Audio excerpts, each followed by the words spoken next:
तो hello friends, welcome back my another video. तो आज की वीडियो हमारी होने वाली है क्लास 10th की इंग्लिश की प्रोज के चैप्टर नंबर 1 को आज हम इस वीडियो में देखेंगे। तो आज हम चैप्टर 1 को जो है द एन्चेंटेड पूल मतलब कि रहस्यमयी तालाब, तो उसको जो है आज पढ़ेंगे हिंदी में। ठीक है, इंग्लिश में पढ़ेंगे फिर उसको ट्रांसलेट करेंगे हिंदी में, और जो इम्पोर्टेंट क्वेश्चंस हैं वो भी हम वीडियो के लास्ट में आपको प्रोवाइड करा देंगे। ठीक है। तो आपने पिछली वीडियो अगर मेरी नहीं देखी है तो जल्दी जाकर के चैनल पे देखिए। और ग्रामर को मैंने कंप्लीट करा ही दिया है, और ग्रामर की जो है सभी वीडियो जो है लगभग लगभग अपलोड हो गई हैं। ठीक है, तो जाइए और देखिए, सपोर्ट कीजिए, चैनल पे नए हैं सब्सक्राइब कीजिए, वीडियो पसंद आए तो लाइक कर देना। चलो फिर चलते हैं वीडियो की तरफ। तो देखो गाइस, तो सबसे पहले जो क्वेश्चन आता है 10th क्लास का, जो है एग्जाम में क्वेश्चन पूछा जाता है, द एन्चेंटेड पूल के राइटर का नेम क्या है। ठीक है, सबसे पहला चैप्टर में इंपॉर्टेंट है द राइटर का नेम। तो राइटर का नेम इसमें सी राजागोपालाचारी जी हैं। किसके, द एन्चेंटेड पूल के राइटर कौन है? सी राजागोपालाचारी, जिन्हें हम राजा जी भी कहते हैं, और सी आर भी शॉर्ट फॉर्म में इन्हें कहते हैं। तो आप एग्जाम में अगर कुछ भी याद नहीं आ रहा है ना, तो सी आर लिख आइए, बिल्कुल ठीक जाएगा। ठीक है, सी आर या सी राजा गोपालाचारी या फिर राजा जी। ठीक है, द एंजेनियर पुल के राइटर थे। अब देखो, ये युधिष्ठिर की कहानी है, तो ये जो है हमारे इतिहास में है। ठीक है, तो जब महाभारत हुई थी, ठीक है, उस टाइम का है ये, महाभारत काल का जो है एक सारांश है, एक छोटा सा इन्होंने उसमें से ले लिया है महाभारत में से। जब युधिष्ठिर, जो ये 5 पांडव थे, युधिष्ठिर, भीम, अर्जुन, नकुल, सहदेव, युधिष्ठिर। युधिष्ठिर जो थे सबसे बड़े भाई थे। तो इनके बारे में ये कहानी लिखी हुई है महाभारत में। ठीक है, तो देखो सबसे पहले पढ़ लेते हैं। Yudhishthir waited for his brother in anxiety and thirst. Yudhishthir waited for his brother मतलब कि युधिष्ठिर अपने भाई की प्रतीक्षा कर रहा था। किसमें? एंजाइटी, एंजाइटी मतलब कि हो गया चिंता, एंड थ्रस्ट, थ्रस्ट का मतलब हो गया प्यास। युधिष्ठिर जो है वेट कर रहे थे अपने भाई की चिंता में और प्यास में। Can they have been subjected to a course and still wandering about in the forest in search of water? उनको चिंता इस बात की थी, can can they have can they have been subjected to curse मतलब कि उनको कोई श्राप तो नहीं लग गया, क्योंकि बहुत ज़्यादा देर हो गई थी बाहर गए हुए, वो वापस नहीं आए। तो उन्हें चिंता हो रही थी, क्या कहीं मेरे भाइयों को कोई श्राप तो नहीं लग गया। Can they still vending about in the forest in search of water, क्या वो अभी भी जंगल में पानी की तलाश में इधर उधर भटक रहे हैं। ठीक है, can they have find it और डाइड ऑफ थ्रस्ट, क्या वो मूर्छित हो सकते हैं या फिर प्यास के कारण मर सकते हैं। तो यही जो है चिंताएं चल रही थी उनके दिमाग में। Unable to bear this thoughts मतलब कि ये जो इन चिंताओं को सहन नहीं कर सके, and driven by overpowering thirst मतलब कि ज़्यादा प्यास के कारण उन्होंने प्रतीक्षा करनी खत्म कर दी और चल पड़े। कहाँ पे? He gave up waiting and stand N outlook of his brothers and the hoping that he might find them. अपने भाइयों की तलाश में और पानी के तालाब की तलाश में जो है वो निकल पड़े। किधर को निकल पड़े? वो है हमारा नेक्स्ट पैराग्राफ। ठीक है, इसमें टोटल 12 पैराग्राफ हैं। तो नेक्स्ट है, ठीक है, इस चैप्टर में टोटल 12 पैराग्राफ दिए हुए हैं। तो ये छोटे छोटे पैराग्राफ हैं। ठीक है, तो इसमें जो है सबसे मेन जो पूछे जाते हैं क्वेश्चंस एग्जाम में, वो है कि इसमें युधिष्ठिर और यक्ष, यक्ष की जो युधिष्ठिर से क्वेश्चन आंसरिंग हुई थी उसको जो है ये पूछते हैं। ठीक है, तो अभी देख लेंगे आगे। तो Yudhishthir proceeded in direction of brothers had taken and kept on working through. ठीक है, तो युधिष्ठिर जो है वो प्रोसीड इन डायरेक्शन मतलब कि उस दिशा में गए जिस दिशा में उनके भाई गए थे। तो उस दिशा में जाने पर वो उस रास्ते पर, ठीक है, the tract full of wild मतलब कि पूरी तरह से भरा हुआ था, बेयर मतलब कि भालुओं से, एंड स्पॉटेड, स्पॉटेड मतलब होता है चितकबरा। ठीक है, ये डॉगी की तरह होता है लेकिन इसमें काले और सफ़ेद कलर के धब्बे होते हैं। ठीक है, बेसिकली पीला होता है। डियर मतलब कि Heron's, and big forest bird मतलब कि बिग जो है बड़ी जो है जंगली पक्षी से जो है वो भरा हुआ था। Till he came upon a beautiful green meadow, मतलब कि वो कहाँ पहुँचे, a beautiful green meadow around a pool of clear water, ठीक है। तो एक ये पहुँचे, इन सबको पार करते हुए कहाँ पहुँचे, एक साफ पानी के तालाब पर, जिसके चारों तरफ बहुत ही ज़्यादा खूबसूरत हरे घास का मैदान था, ठीक है। बट व्हेन ही saw, लेकिन उनने वहां देखा, he his brother lying there like a flagpoles, मतलब कि उनके भाई जो है एक लकड़ी के गट्ठर के समान वहां पे पड़े हुए हैं। Unable to restrain his brief, मतलब कि वो अपने दुख को जो है, जो उनको दुख हुआ अपने भाइयों की इस हालत देख के, तो वो उसको सहन नहीं कर सके। He lifted his voice and wept, वो अपनी आवाज़ को आ, तेज करके, ठीक है, वो जोर जोर से रोने लगे। पैराग्राफ नंबर 3 देख लेते हैं। ही touched the face of Bhima and arjuna, उन्होंने क्या करा, अर्जुन और भीम के चेहरे को टच किया। As they lay too still and silence and मौन, उन्होंने देखा कि उनके भाई जो है बिल्कुल ही निर्जीव और स्थिर पड़े हैं। इसको देख के उन्हें क्या हुआ, इसे उसे देख के उन्हें वो क्या करने लगे, विलाप करने लगे, ठीक है। उन्होंने देखा कि उनके जो भाई हैं वो स्टिल एंड साइलेंट, मतलब कि सीधे निर्जीव और बिल्कुल शांत पड़े हुए हैं, जिसको देखकर वो विलाप करने लगे। Was the to be the end of all over walls, मतलब कि जो हमारे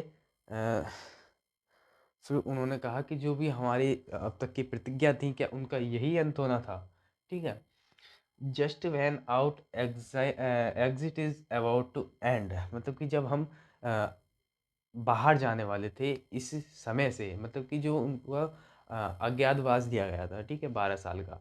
तो ये कहानी जब किया, जब उनके 12 साल कंप्लीट हो चुके थे, तो वो कह रहे थे just when out exit is about to end, मतलब कि इन सब से हम बाहर आने वाले थे, उसी समय ये सब होना था। You have been taken away, मतलब कि जब हम उससे बाहर आने वाले थे तब तुम मुझसे छीन लिए गए।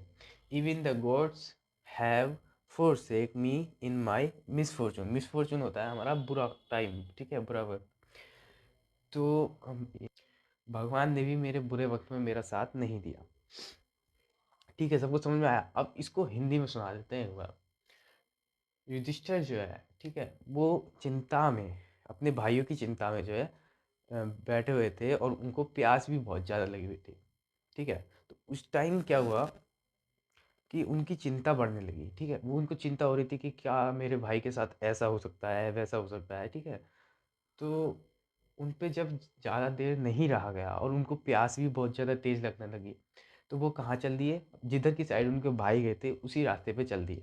तो उस रास्ते पे उन्हें अनेक जंगली जानवर मिले, लेकिन लास्ट में वो एक तालाब के किनारे पहुँचे, जहाँ पे उन्होंने देखा कि उनके जो भाई थे वो जो है मृत अवस्था में वहाँ पे पड़े हुए हैं, ठीक है, निर्जीव अवस्था में वहाँ पे पड़े हुए हैं। उसे देख करके, उन्हें देख करके उन्हें बहुत ज़्यादा दुख हुआ और वो तेज तेज से रोने लगे। फिर उन्होंने भीम और अर्जुन, जो ये दो भाई थे, इनसे ये बहुत अधिक प्यार करते थे। बाकी सबसे प्यार तो करते ही थे, लेकिन इनसे जो है बहुत ज़्यादा अधिक करते थे। तो उन्होंने इन दोनों के चेहरों को छुआ।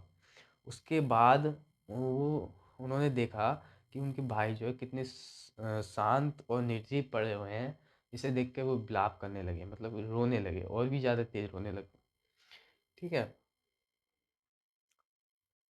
was the end of, तो फिर उन्होंने उनसे कहा कि जो हमारी प्रतिज्ञा थी, ठीक है, जो हमारे एक तरह से वादे थे, वो 12 साल के अज्ञातवास का जो है प्रतिज्ञा लेकर आए थे। तो जब वो हमारी प्रतिज्ञा संपन्न होने वाली थी, ठीक है, उसी टाइम तुम मुझसे छीन लिए गए।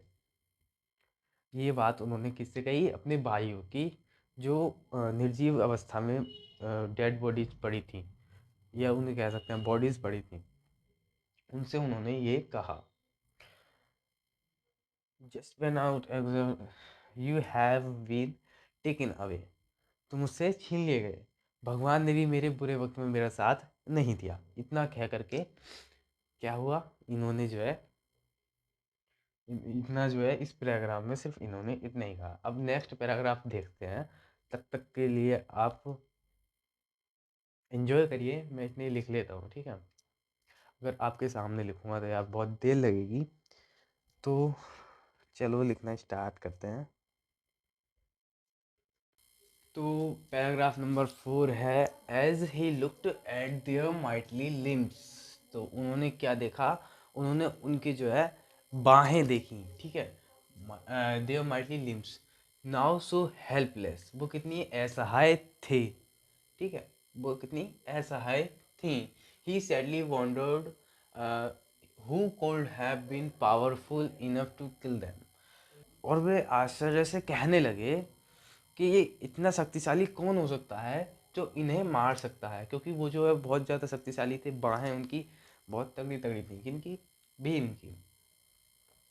Then he too descended into pool, उसके बाद वो पूल में उतरने लगे, किसके कारण, drawn the water by the overpowering thirst, अधिक प्यास के कारण।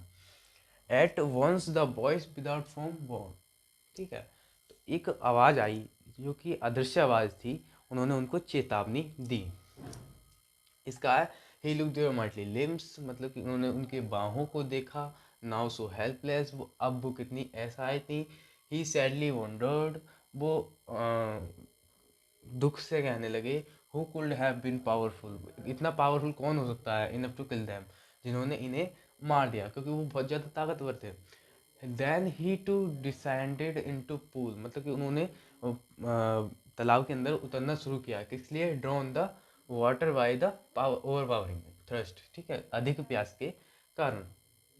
At once the voice without from warn, एक अदृश्य आवाज ने उनको चेतावनी दी। क्या चेतावनी दी, your brothers did dead because they did not heed my words, तुम्हारे भाई मारे गए क्योंकि उन्होंने मेरे शब्दों को ध्यान नहीं दिया, ठीक है, मेरे शब्दों पे ध्यान नहीं दिया। तो they try to drink water without answering my questions, उन्होंने पानी पीने की कोशिश की बिना मेरे क्वेश्चन के आंसर दिए, ठीक है। डू नॉट फॉलो देम, तुम उनकी तरह मत करो। Answer my question first and then you can quench your thirst, पहले मेरे क्वेश्चन का आंसर दो, उसके बाद आप अपनी प्यास बुझा सकते हो। This pool belong to me, क्योंकि ये जो तालाब है वो मेरा है। It did not take Yudhishthira a moment of understand that this could be not other than the words of a yaksha, मतलब युधिष्ठिर को यह समझने में जरा भी देर नहीं लगी कि ये शब्द किसी और के नहीं बल्कि यक्षा के हैं। And guessed what had happened to his brother, और फिर उन्होंने मतलब कि अंदाजा लगा लिया कि उनके भाई के साथ क्या हुआ है, ठीक है। It took him no time to see a possible way of bringing them back to life, और उन्हें वो थोड़ी टाइम रुके और उन्हें एक रास्ता दिखा अपने भाई को वापस जिंदा करने का। He said to the bodiless voice, वह अदृश्य आवाज से बोले, please ask your question, please आप अपने क्वेश्चंस मुझसे पूछिए, ठीक है। तो अब जो है आगे उन्होंने क्वेश्चंस पूछे हैं वो बहुत ज़्यादा इम्पोर्टेंट हैं, ठीक है। तो उन्होंने कुछ क्वेश्चंस उनसे पूछे युधिष्ठिर से, ठीक है। तो क्वेश्चंस हैं, the boys put questions repeatedly one after another, मतलब कि जो वॉइस थी, ठीक है, जो आवाज़ थी, उसने एक के बाद एक क्वेश्चन पूछना स्टार्ट कर दिया। सबसे पहला क्वेश्चन पूछा, what rescue man in danger, मतलब कि इंसान को जो है, रेस्क्यू का मतलब होता है बचाना, ठीक है, डेंजर से इंसान को क्या बचा सकता है। तो युधिष्ठिर ने इसका आंसर दिया, कॉरेज, मतलब कि जो साहस है वो इंसान को जो है खतरे से बचा सकता है। नेक्स्ट क्वेश्चन उन्होंने पूछा, by the study of which science does man become wise, science की जगह यहाँ पे शास्त्र लिखा जाता है। By the study of which science does man become wise, ऐसे कौन सा ऐसा कौन सा शास्त्र है या किताब है जिसको पढ़ करके इंसान जो है बुद्धिमान बन सकता है? तो आंसर दिया युधिष्ठिर ने, नॉट बाय स्टूडिंग एनी शास्त्र, मतलब किसी भी शास्त्र को पढ़कर डूज मैन बिकम वाइज, मैं इंसान जो है बुद्धिमान नहीं बन सकता, बल्कि it is by association with the great in wisdom that he great wisdom, मतलब ये महान लोगों के साथ में रह करके ही इंसान जो है महान बन सकता है। ठीक है, नेक्स्ट क्वेश्चन उन्होंने पूछा, द यक्ष का आस्क, तो यक्ष ने उनसे पूछा, what is swifter than the wind, मतलब कि हवा से भी ज़्यादा तेज क्या है? यहाँ पे वाइंड जो है हवा दे रखी है, स्विफ्टर देन द वाइंड। ठीक है, हवा से भी तेज क्या है? तो युधिष्ठिर ने जवाब दिया, माइंड, बिकॉज माइंड इसलिए है कि दिमाग जो है इसलिए हमारे हवा से तेज है, जो हमारा मन है। ठीक है, क्योंकि दिमाग जो है कभी सोचता है कि यार हम दिल्ली में ऐसे थे, लेकिन फिर कभी अभी प्रेजेंट में आ जाता है, यार मुरादाबाद में ये हो रहा है। तो देखो, हवा इतनी तेज नहीं चल सकती जितनी तेज हमारा माइंड चल सकता है। Next question, what is more faded than a dried straw, मतलब कि ऐसे क्या चीज़ है जो सूखे तिनके से भी ज़्यादा मुरझाई हुई है? तो ये सोरो स्ट्रिकन हार्ट, मतलब कि उन्होंने इसका आंसर दिया, उन्होंने पूछा कि ऐसी क्या चीज़ है जो सूखे तिनके से भी ज़्यादा मुरझाई हुई है? तो युधिष्ठिर का आंसर था, ये सोरो स्ट्रिकन हार्ट, मतलब कि एक दुख भरा हृदय जो है वो सूखे तिनके से भी ज़्यादा मुरझाया हुआ होता है।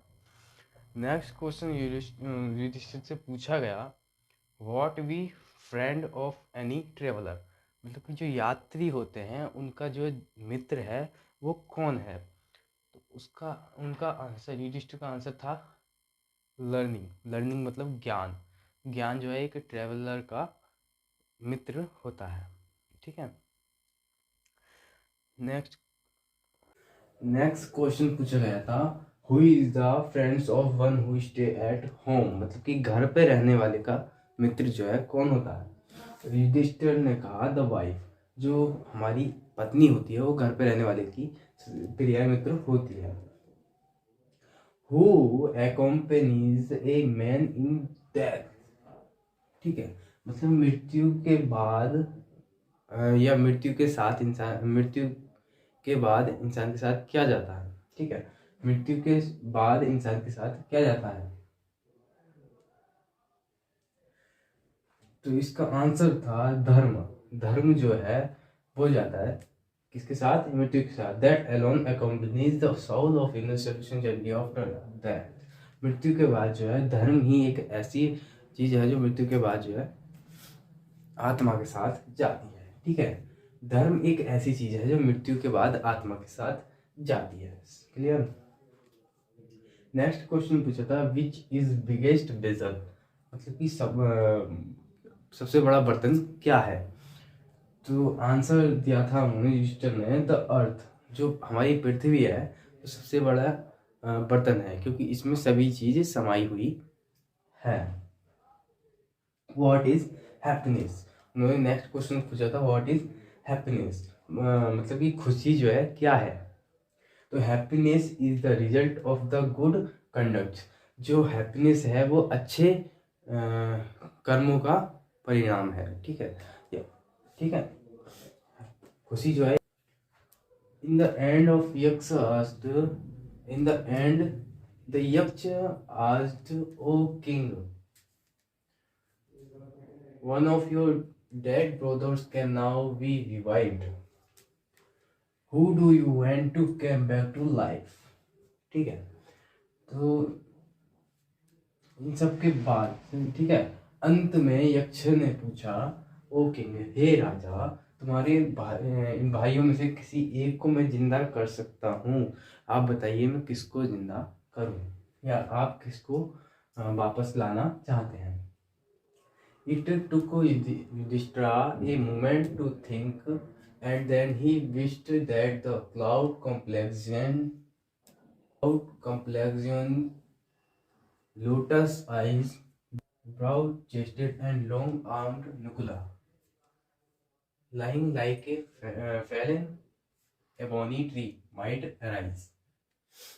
मतलब कि युधिष्ठिर ने कुछ समय सोचा और उसके बाद कहा कि क्लाउडी के समान, लोटस आइज मतलब कि कमल नयन, ब्राउड चीस्ट चौड़ी छाती, एंड लॉन्ग आर्म मतलब कि लंबे हाथ, Nakula lying like a fallen ebony मतलब कि अबनूस की तरह जो पड़ा है, उस नकुला को आप जिंदा कर दीजिए। ठीक है, उन्होंने कहा कि नकुला को आप जीवित कर दीजिए। तो यक्षा उनके आंसर से प्रसन्न हुए और उन्होंने युधिष्ठिर से पूछा, why did you choose Nakula in preference to Bhima who is the has street of 16,000। तो आपने नकुल की बजाय भीमा को चूज क्यों नहीं किया जिनके पास 16,000 एलिफेंट्स का जो है बल है। ठीक है, तो या फिर आपने अर्जुन को क्यों चूज नहीं किया जिनकी बाहें बहुत ज्यादा मजबूत हैं।